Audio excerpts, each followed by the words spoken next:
Hi, my name is Mitch Crawford and I'll be taking you through my concept of stereotypes. This is different from community that I covered in my second assessment. To illustrate this concept, I'll be using visual art forms by Ryan Griffin. Stereotyping is not the product of individual thought, but is instead social and collective ideologies formed by justifying and legitimising existing social and power relations in a society. This is according to Augustinos and Walker. What this means, in particular reference to Indigenous Australians, equates to an existing stereotypical notion held by some Anglo-Australians that characterises and portrays Aboriginal Australians in an extremely negative light, as found by Marjorie Banks and Jordan.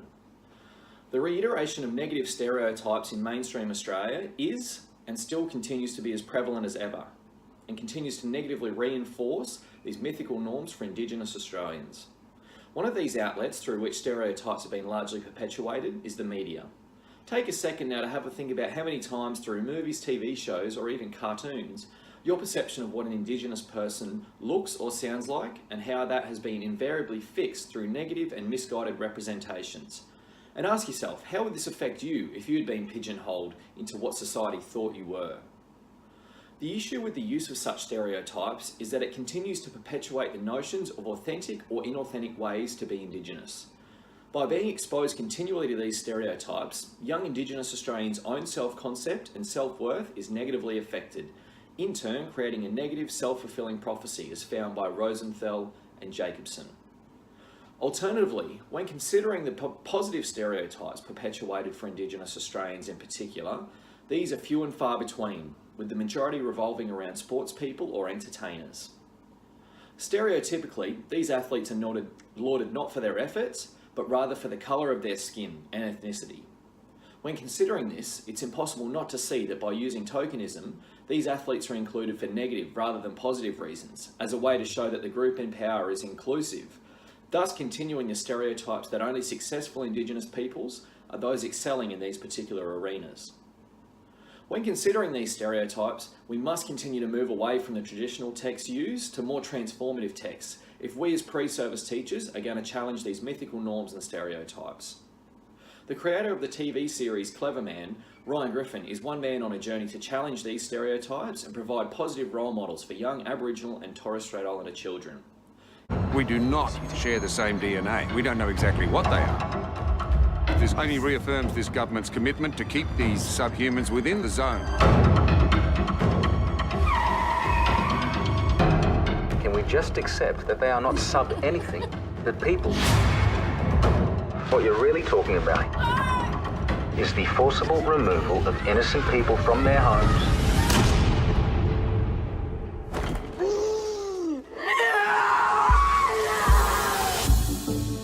Your people have 50,000 years of research locked up.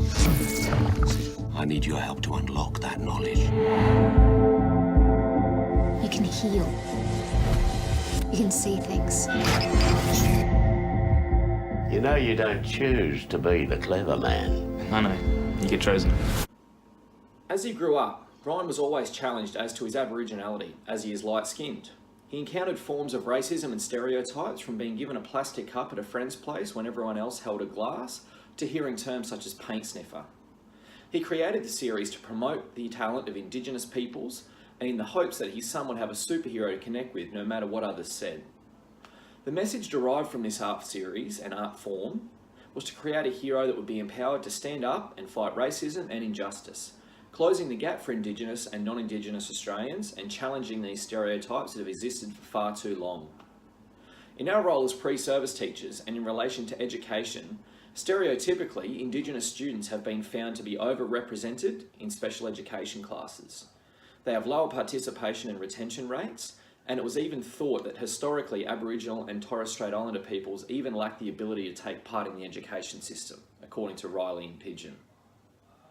This affects the students and their ability to engage, be motivated and strive to achieve, resulting in poor academic results and outcomes.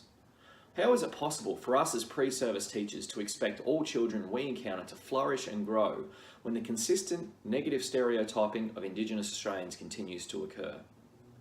Using art forms such as this series by Ryan Griffin in the classroom will empower us to find different ways to teach future generations through the use of their critical thinking, to challenge stereotypes and avoid framing Aboriginal and Torres Strait Islanders as victims, as Harrison and Selwood suggest.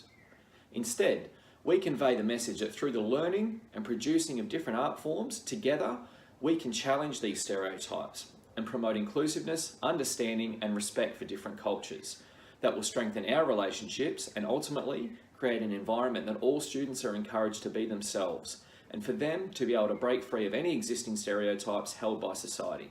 Thank you.